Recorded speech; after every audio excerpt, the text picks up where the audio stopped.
Why do we buy certain products or choose certain brands? This is the sort of question advertisers have always asked, and there are no easy answers.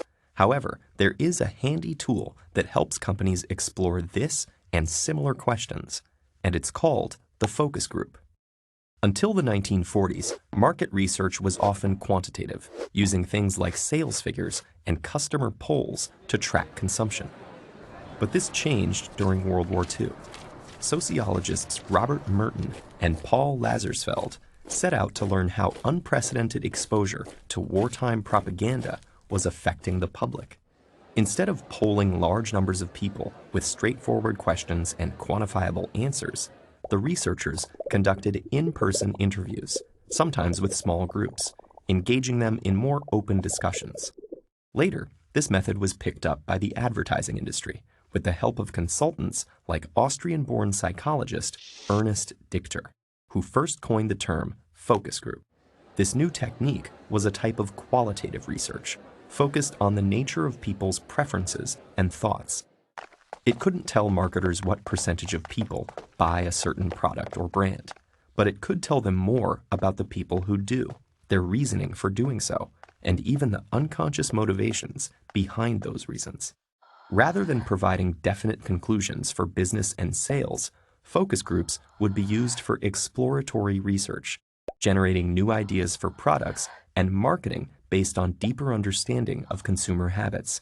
For example, early focus groups found that contrary to popular opinion at the time, wives often had more influence than their husbands when choosing which car to buy. So Chrysler shifted gears by marketing cars directly to women. And Dr. Dichter himself conducted focus groups for Mattel to learn what girls wanted in a doll. The result was the original Barbie doll. So how does a focus group work? First, companies recruit between 6 and 10 participants according to specific criteria that meet their research objectives. They could be mothers of children between 5 and 7, or teenagers planning to buy a new phone in the next 3 months. This is often done through professional recruiters who manage lists of people who've agreed to participate in focus groups for payment or other rewards. During a session, participants are asked to respond to various prompts from the group moderator, like sharing their opinions on a certain product or their emotional reactions to an advertisement. They may even be asked to do seemingly unrelated tasks, like imagining brands as animals in a zoo. The idea is that this can reveal useful information about the participants' feelings that traditional questions might not get to. Beyond these basics, many variations are possible. A focus group may have 2 or more moderators, perhaps taking opposite sides on a question. Or a researcher might be hidden in the focus group, unknown to other participants, to see how their answers can be influenced. And the whole process may also be observed by researchers through a one-way mirror. But although they can provide valuable insight, focus groups do have their limitations, and one of the main ones is that the simple act of observing something can change it. This principle is called observer interference.